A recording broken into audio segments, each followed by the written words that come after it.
Sumbang Dua Baleh.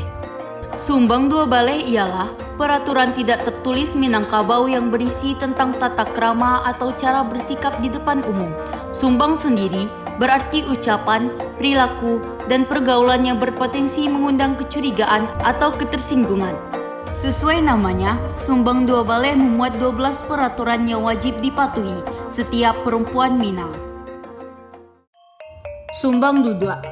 Aturan ini memuat etika duduk bagi perempuan menurut adat Minangkabau untuk menjaga aurat sekaligus menghormati orang lain. Menurut aturan ini, perempuan tidak boleh duduk sembarangan. Misalnya duduk mengangkat sebelah kaki, duduk sambil membuka lebar kedua paha, dan duduk dengan laki-laki. Sumbang Kato.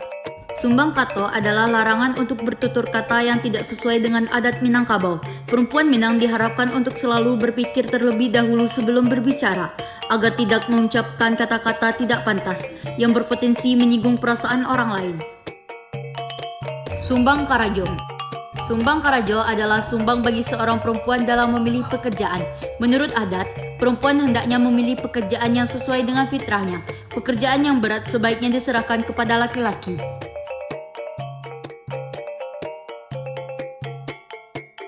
Sumbang Tagak. Sumbang tagak adalah sumbang bagi seorang perempuan jika tidak berdiri sesuai adat yang berlaku. Beberapa perilaku yang dianggap sumbang tagak adalah berdiri di tempat atau di jalan yang gelap, berdiri di atas kursi, berdiri di tempat yang banyak laki-laki, dan berdiri di atas meja. Sumbang Calia. Dalam aturan ini, seorang perempuan diharapkan bisa mencerminkan kesopanan yang dijunjung adat Minangkabau saat menatap atau memandang orang lain. Misalnya, tidak menatap seorang dalam waktu lama dan tidak memberi tatapan menantang. Sumbang Berpakaian. Sesuai namanya, sumbang berpakaian mengatur etika berpakaian perempuan Minang. Mereka wajib menutup aurat dengan tidak memperlihatkan lekuk tubuh melalui pakaian ketat, sempit, atau transparan. Sumbang Bajalan. Ini merupakan aturan mengenai tata krama perempuan saat berjalan. Mereka harus menjaga keamanan dan keanggunan dengan cara tidak boleh berjalan bersama laki-laki sembarangan, berjalan terburu-buru dan tertawa sambil berjalan. Sumbang Tanyo.